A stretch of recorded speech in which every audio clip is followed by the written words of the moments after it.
and welcome to The Blurb, the show that brings you the latest and greatest in video games and culture. Check us out. As you can see, the set is still looking completely and utterly bare. I don't think we're ever going to get anything sent in to us, but oh, hold on 1 minute.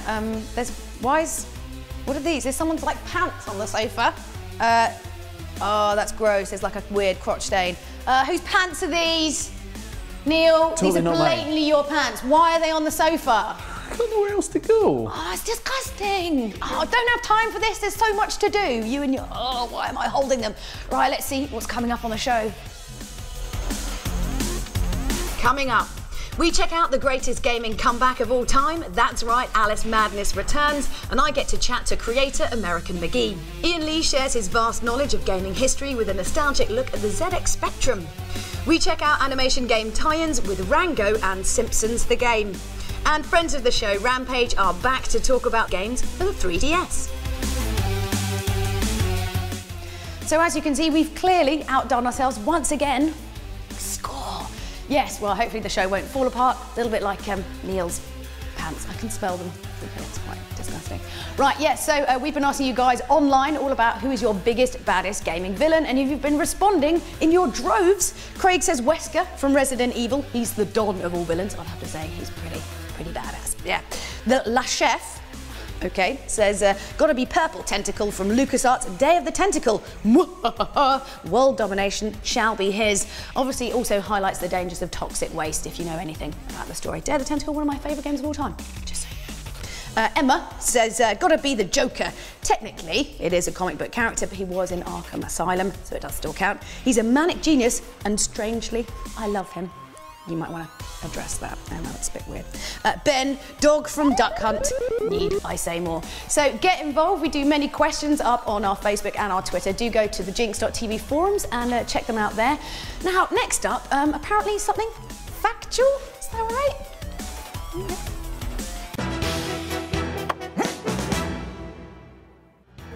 Oh, no, not now, you silly woman. Oh, hello and welcome to the Blurb News. High-tech sensor-loaded shin pads have been unveiled that will be able to test the impact of tackles. Referees will be able to use them to see whether the tackles are real or fake. We here at the Jinx News team decided to test this out on Neil by kicking him in the shins.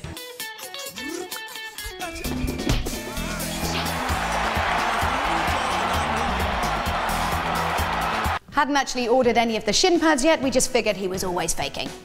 Yes, next up, the Jinx team got some great hands-on with the new game, Child of Eden. Yes, this rhythm-based action game brought to you by Tetsuya Mizuguchi, the man, the legend behind Rez, uses a Kinect sensor to combine sound, vision and motion into one seamless experience. But don't ask us what's going on now, as frankly, we have no idea. We locked the Jinx team's Aoife in a room playing the game for 2 hours and she came out babbling about other dimensions, Dean Stockwell and some guy called Ziggy, but then she doesn't always make an awful lot of sense, to be fair. And finally, an Egyptian cobra has escaped from the Bronx Zoo's reptile house and causing the zoo to be closed down. The snake, or then perhaps some witty person, has opened up a Twitter account for the snake and has been sharing with the world what the snake has been up to, where it's been and what it's been doing. It's been a bit of an internet phenomenon with over 250,000 Twitter followers now, including Ellen DeGeneres and Ryan Seacrest, although you probably mute Seacrest's feed as he does tend to go on a little bit. Currently, we do not know where the snake is. Well, that's all from us here at the news team. We'll see you next week. Oh, hello, Jeffrey. It's Jeffrey.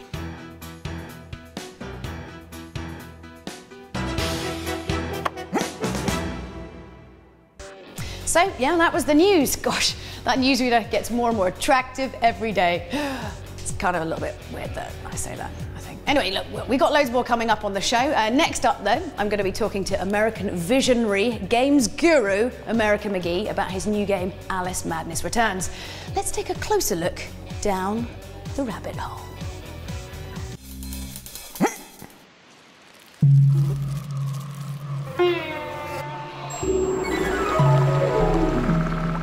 So I'm here with American McGee, obviously the Senior Creative Director for Alice Madness Returns. We're back once again with Alice. What made you decide to come back once more? Well, it was time for a sequel. It took 10 years, but mainly just because we were out traveling around the world having fun. And Great job. Yeah, exactly. And then moved to Shanghai and built a studio. It's a place where there's a lot of optimism, sort of a very blue sky mentality. Everybody's got a can-do attitude. So I think that part of the magic of being there is that a team can come together and put something like this together and do quite well at it. What kind of drew you to sort of the Alice story initially? EA, while I was working there in California, had sort of challenged me to go off and come up with a concept for a new game title. And this came to me one day driving along, and the song playing on my stereo mentioned the word wonder and dark. And so somehow this sort of formed in my mind, and I had this epiphany that we could actually do something quite heavy and quite interesting with the Alice franchise if we figured out a way to grow her up and also to bring a somewhat more mature theme to the franchise in general. So it wasn't Jefferson Airplanes, White Rabbit? No, there's this sample at the beginning where he's, this guy is talking about this crystal cracked in this land of wonder, and I thought, this is really cool, and then I found out that that's actually sampled from the movie called The Dark Crystal. And yeah. You could say that in a way The Dark Crystal inspired they sampled that, and then that inspired the game. What was it like coming back to the story after 10 or so years? Well, we thought about different ideas of how we might approach breaking the story back, and it was very clear when those ideas were off, and it was very clear when they were on. And so it's always been a very fun property to work with. Have you seen the film Sucker Punch? I've heard about it, but haven't seen it yet. It's actually quite a similar setup in that it's a girl whose parents have died who go to an asylum, and then it's about this. They totally ripped our story off. Yeah. Did you see any of the Alice in Wonderland movie, the sort of the remake? What did you think, and how do you think it sort of compares to obviously the world that you've created? I mean, I thought it was very telling that when you looked at the box art for the video game for the film, that Johnny Depp was the character featured on the cover. Yeah. And so, when watching the movie, there was, for me, a lot of frustration that this Alice character was just so one-dimensional and so sort of irrelevant.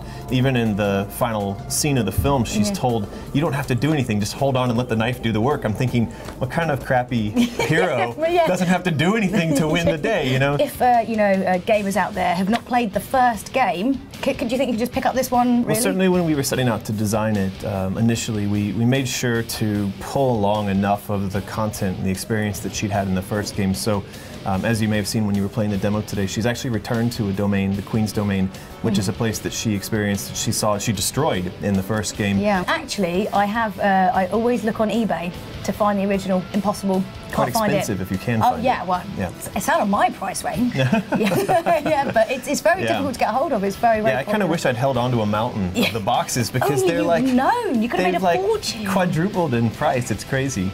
Is it pretty similar gameplay to the original? It is. This time around, we didn't want to mess with what we knew was a good thing, though we also had the luxury of 10 years of feedback from that original audience and those people who loved it, but also where they had problems with it for being too difficult or because they felt that the gameplay was sort of flat. 10 years of criticism. How big was the file? Was it a big file or There's not a lot of, it's funny. Is it pretty good? Yeah, I mean, not too bad. It's got a really interesting cult following, and it's amazing how persistent it is. We were in Tokyo not long ago, and the product manager for EA there was saying to me what a beautiful game Alice is, and I was saying, oh, the sequel's really coming along nicely, and she said, no, talking about the first game, that the first game is still selling in Tokyo. Well, thank you so much for talking to us. It's been a pleasure to meet you. Very nice to meet you as well.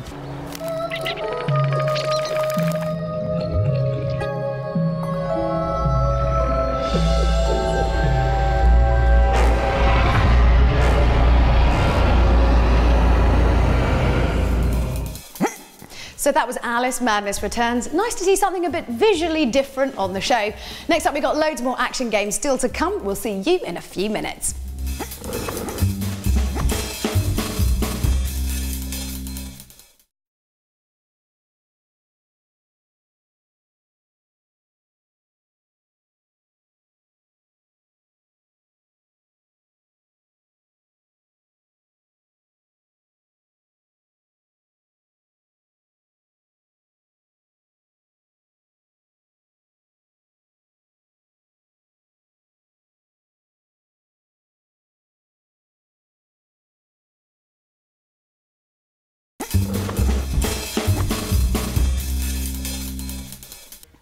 welcome back. Well, we're continuing our debate of who is the greatest gaming villain of all time. I've got some more responses for you.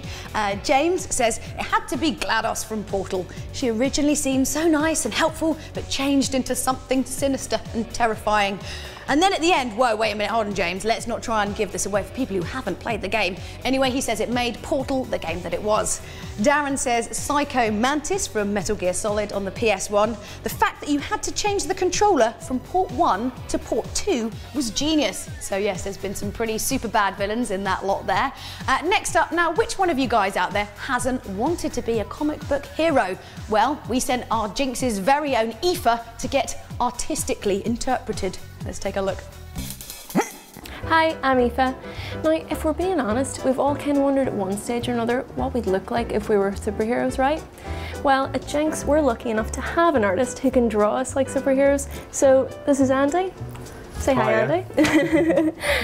And he's going to draw me as a superhero. I'm very excited. Yeah, you actually get a choice on how you're going to look. Oh, good. To some extent. Yep. First of all, what sort of game do you reckon you'd be in? Like an RPG or an action? Gotta be an RPG. Has to be an RPG. So you'd be some kind of wizardy female wizard, or like really. I see myself more as like a, you know, a rogue, you know, that kind of thing, or maybe even. So with a big axe. A big axe. A big axe. Yeah, totally. With like a one big that's axe. like bigger than me. Okay. Kind of thing. Now armor. Yeah. You start with buying weapons, then you probably buy armor and stuff. Right. Are you going to be like a big helmet woman? I see myself more with, you know, pauldrons, maybe. Maybe. Hang on. Those are the shoulder things, right? Okay, yeah. So like really, so you've got quite a butch look, really. So we need to feminine you up a little bit. All right. Dark hair. Yeah. You're not planning on dyeing your hair anytime soon? No. No? Do you want some kind of necklace?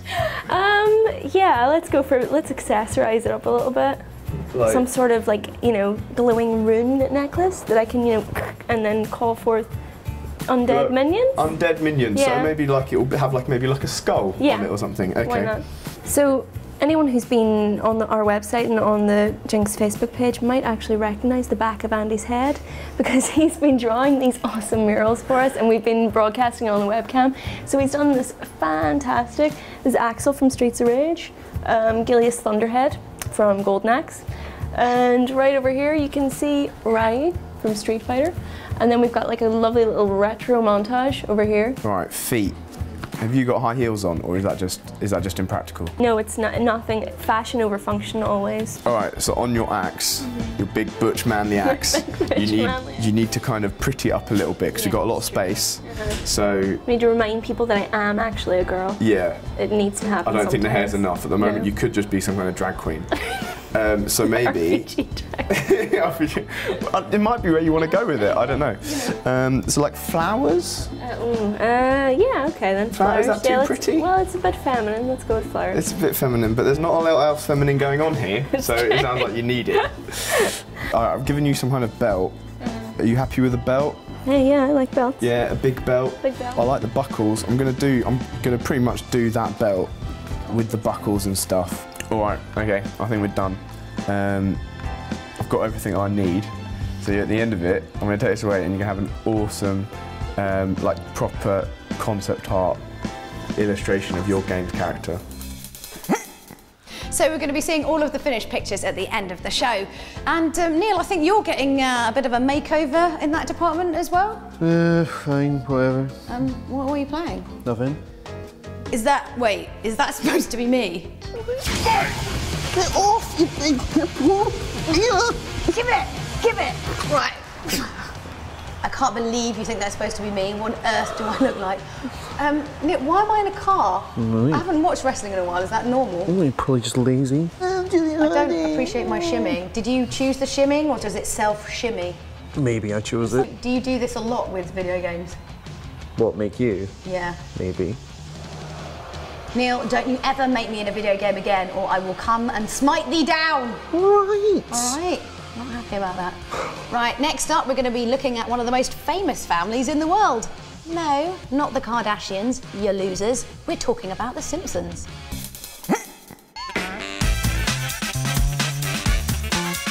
Have you got yellow fever? We certainly have. Not from Frenching a mosquito, but because we've been hanging out with The Simpsons. The world's favourite dysfunctional family are no strangers to video games, but with a checkered history of hits and flops, will The Simpsons game be a worthy addition to the franchise, or will it cause you to actually have a cow?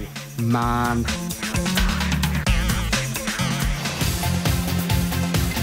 The Simpsons game offers players the chance to play as Homer, Marge, Bart, Lisa and Maggie on a quest to save Springfield that takes them on a journey deep into their own existence. Mixing existential themes with fast and loose gaming parodies, the game features a series of episodes that will have you jumping, fighting and puzzling with 2 members of the family at a time.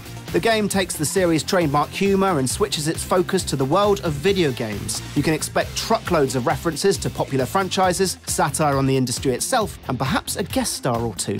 Also featuring a graphical style closer to the animation than ever, it hopes to be a truly Simpsonian game.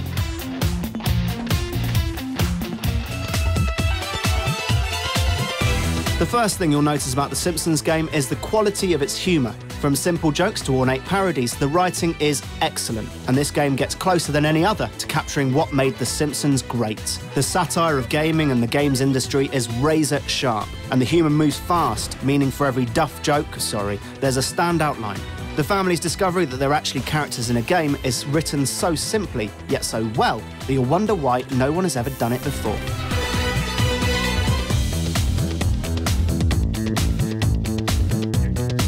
Featuring a mix of platforming gameplay styles, The Simpsons game keeps things simple, stupid. Combat is limited to one combo with some special abilities, and character switching puzzles and jumping will be taking up most of your time. Both of these can be fun in small doses, but the platforming in particular falls short. In fact, falling short is something you'll be doing a lot, as odd jumping physics and a twitchy camera will often have you missing easy gaps. This, as well as some of the longer sections of character switching, threatens to undermine the excellent story and humour.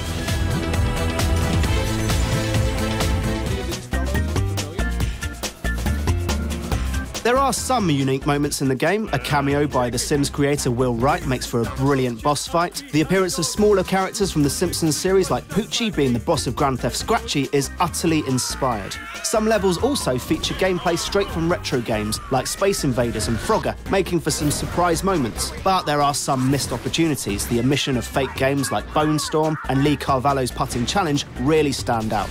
But when the game shows its inventive streak, it can really surprise you.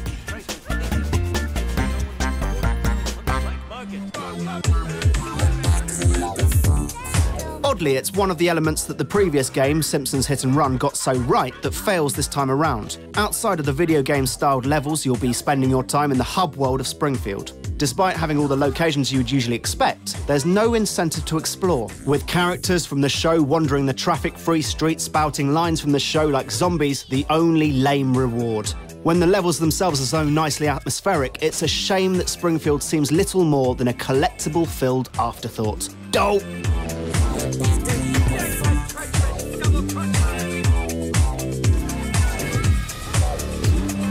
Of course, the stars of the show are, well, the stars of the show themselves. The family feel as if they've been pulled straight from an episode in all their yellow skin glory. Their abilities reflect their characters well. Homer's transformation into a big ball of fat is just as satisfying as his helium-filled floating, complete with squeaky voice. Marge offers the ability to recruit and control a mob of side characters, reflecting the angry crowd scenes from the show. Sending a pitchfork-brandishing Reverend Lovejoy off to maim a cop is a perfect meeting point of the humour and its gameplay.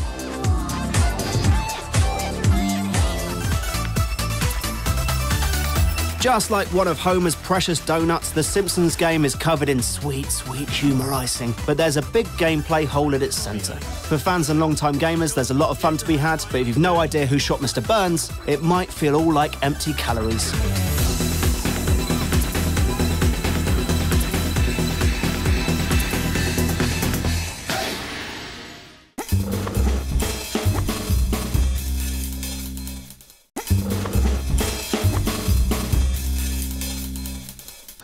Welcome back to the Blurb. Now, we here at the Blurb know a good thing when we find it, and actually after having the Rampage guys on a couple of weeks ago, we thought, hey, these guys are awesome, let's keep them. And we have. We've locked them in the Jinx Towers for the past couple of weeks, and now we're going to bring them back to the sofa against their will. Let's hear it for Rampage. Woo!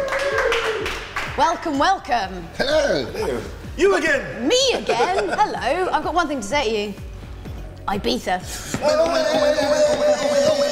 Yeah, you guys have been having a go at the 3DS there. Yes, we have. I was quite impressed, actually. Quite impressed by this little gadget. I mean, I've been playing with the previous DS quite a lot of the titles on it, but the fact that this is 3D. So what do you think of the 3D? I mean, is it actually... I was sort of thought it was going to be a bit of a gimmick and not that good. A lot of people, when they kind of like speak about the DS or the 3DS, they kind of like, you get the impression that the 3D's coming out at you. Yeah. It's not really that, it's more like you're going in. Yeah. And you really can like, I'm trying to get inside my machine. Don't do that. I was doing that. You actually, wait, all I'm a last bit night I was worried. headbutting my screen. What had you been doing that made you decide to try and climb inside a games console? I think whatever medication you're taking, perhaps you need to get the amounts depth of field of vision is What's great is no glasses. So the technology's moved on. Yeah. All right, so you guys have been playing some of the games, I hear, and you're going to give us a little bit of a run-through of what you think. So, first of all, Pilot Wings. You've been playing Pilot Wings, I have been playing Pilot Wings. And what do you think? Tell us a little bit about it. It's quite similar to Wii Sports Resort, where you get in a plane and you fly around. Well, usually, here you are, look, when it's on the Wii, you use your kind of controller, but this one, obviously, you're just using your analog stick, which is very handy. Yeah. But you get a real good impression of the sort of surroundings. Like when you swoop down in the plane, you can see the shadow on the ground, and you feel like, oh, I'm about to hit the ground. I really actually jumped a couple of times. Yeah, looked around. Did you actually? I started a little bit, but I said, no, it's not motion control. So I did try and turn it a little bit. And what I really did like is that the guy in the jetpack as well, they've made sure that the sort of dynamics of a plane as compared to a jetpack are correct. What have you got to do on it? You just fly around, you've got to hit targets? What's the plan? You basically get missions, you get various tasks, and there'll be like rings all over the kind of scenery, and you have to fly through all of the rings, and obviously you get marked up on how well you do. And I really enjoyed it. It's very, very hard with the jetpack, actually. My score was rubbish with the jetpack, but with the plane, I'm pretty hot. So Street Fighter, you've been having a go at Street Fighter? What do you think of that? Because you can change the perspective on the game. You can go from having it